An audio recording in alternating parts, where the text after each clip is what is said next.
예수의 피, 속죄함. 모든 산 동물은 너희의 먹을 것이 될지라. 채소같이 내가 이것을 다 너희에게 주노라. 그러나 고기를 그 생명되는 핏째 먹지 말 것이니라. 창세기 9장 3절로 4절 말씀.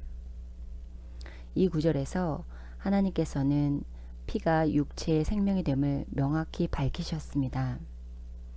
그리고 이스라엘 자손에게 율법을 주실 때 이것을 되풀이하여 말씀하셨습니다. 그러나 이번에는 이것을 속죄의 문제와 연관시켜 말씀하셨습니다. 레위기 17장 11절은 말합니다. 육체의 생명은 피에 있음이라. 내가 이 피를 너희에게 주어 제단에 뿌려 너희의 생명을 위하여 속죄하게 하였나니 생명이 피에 있으므로 피가 죄를 속하느니라. 속죄란 진정시킴, 화해, 공의의 요구를 만족시킴 또는 잘못된 행동에 대한 보상을 의미합니다. 그분은 그들이 잘못 행할 때마다 그들의 혼을 위한 속죄로서 피를 주셨습니다.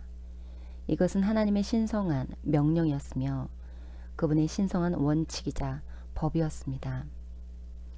그래서 그들에게 그들이 죽인 동물의 피를 먹지 말라고 지시하신 것이었습니다. 이 진리는 신약에서도 유지됩니다. 히브리서 9장 22절은 말합니다.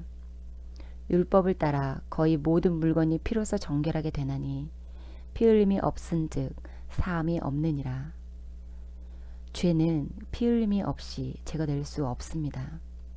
이것이 영적인 법칙입니다. 그런데 구약의 사람들과 그들의 제사장은 그들의 혼의 속죄를 위해 동물의 피를 사용했지만 그것으로는 충분히 만족되지 않았습니다. 왜냐하면 인간은 영이며 하나님께서 영생하도록 만드신 영원한 존재이지만 동물들은 영원히 살도록 만들어지지 않았습니다. 그러므로 동물의 피는 인간의 죄를 위한 속죄제로 충분치 않은 것입니다. 오직 하나님의 어린 양이신 예수 그리스도만이 그분의 보혈을 통해 세상을 구원하실 수 있으셨습니다. 아담의 범죄함으로 말미암아 하나님과 분리되었던 인간. 로마서 3장 23절은 모든 사람이 죄를 범하였음에 하나님의 영광에 이르지 못하더니 라고 말씀합니다. 맞습니다. 그러나 다음 구절로 계속 나아가야 합니다. 24절로 25절 말씀은 너무나 많은 믿음을 세워주는 말씀입니다. 그리스도 예수 안에 있는 속량으로 말미암아 하나님의 은혜로 값없이 의롭다 하심을 얻은 자 되었느니라. 이 예수를 하나님이 그의 피로써 믿음으로 말미암은 화목제물로 세우셨으니 이는 하나님께서 길이 참으시는 중에 전에 지은 죄를 간구하심으로 자기의 의로우심을 나타내려 하심이니 라고 기록되어 있습니다. 그렇습니다. 모든 사람들은 아담 안에서 죄를 지었고 하나님의 영광에 이르지 못하였지만 참으로 감사하게도 그 문제는 예수 그리스도 안에서 예수 그리스도에 의해 해결되었습니다.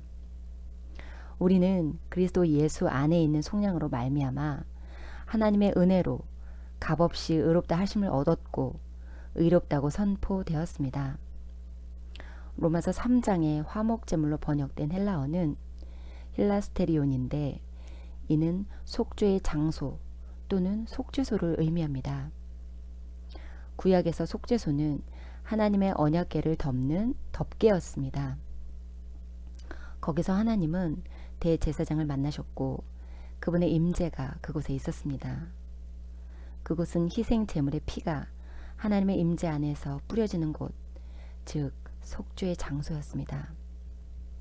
레위기서를 보면 레위기 16장 15절 16절 말씀에 또 백성을 위한 속죄제 염소를 잡아 그 피를 가지고 휘장 안으로 들어가서 그 수송아지 피로 행함같이 그 피로 행하여 속죄소 위와 속죄소 앞에 뿌릴지니 곧 이스라엘 자손의 부정과 그들이 범한 모든 죄로 말미암아 지성소를 위하여 속죄하고 또 그들의 부정한 중에 있는 회막을 위하여 그같이 할 것이요 라고 기록되어 있습니다. 신약에서 하나님은 예수님을 화목제물 또는 속죄소로 나타내십니다. 요한일서 4장 10절은 말씀합니다. 사랑은 여기 있으니 우리가 하나님을 사랑한 것이 아니요 하나님이 우리를 사랑하사 우리 죄를 속하기 위하여 화목제물로 그 아들을 보내셨습니다. 예수 그리스도는 언약궤를 덮는 덮개이십니다. 그분은 우리를 위한 하나님의 속죄의 장소입니다. 그러므로 구약에서 속죄소가 속죄를 위한 장소였던 것처럼 오늘날 주 예수님은 바로 세상 모든 죄에 대한 화목제물이며 속죄이십니다. 하나님은 그분의 공의 안에서 그분의 공정함으로 마치 죄가 존재하지도 않았던 것처럼 우리의 죄를 없애셨습니다. 그분은 예수 그리스도 안에서 이 일을 하셨습니다.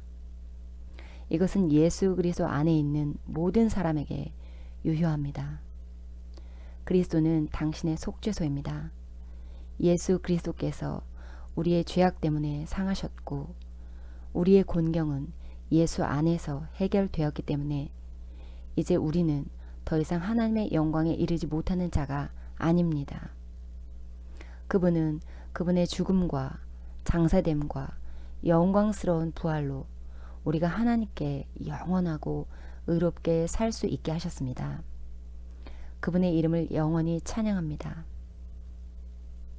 예수님께서는 이렇게 신약의 대제사장으로 오셔서 영원한 속죄를 단번에 이루셨습니다. 히브리서 9장 11절로 12절 말씀에 보면 그리스도께서는 장래 좋은 일에 대제사장으로 오사 손으로 짓지 아니한 것 곧 이 창조에 속하지 아니한 더 크고 온전한 장막으로 말미암아 염소와 송아지의 피로 하지 아니하고 오직 자기의 피로 영원한 속죄를 이루사 단번에 성소에 들어가셨느니라 라고 기록되어 있습니다. 그분은 십자가에서 모든 인류의 죄와 저주, 질병, 죽음의 모든 어두움에서 직접 죽으심으로 이룬 그 영원한 그 속죄.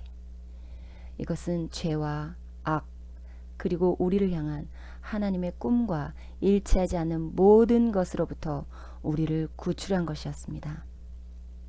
죄 대신 의로움을, 저주 대신 축복을, 질병 대신 건강을, 죽음과 사망의 권세를 이기시고 일어나셔서 생명을 주신 분. 그러나 우리는 십자가에서가 아니라 가장 중요한 그분의 부활로 말미암아 그분 안에서 새로운 피조물이 되었습니다. 그분은 그분의 피로 우리를 새 것으로 사셨고 그분을 믿는 자마다 영생을 받을 수 있게 하셨습니다.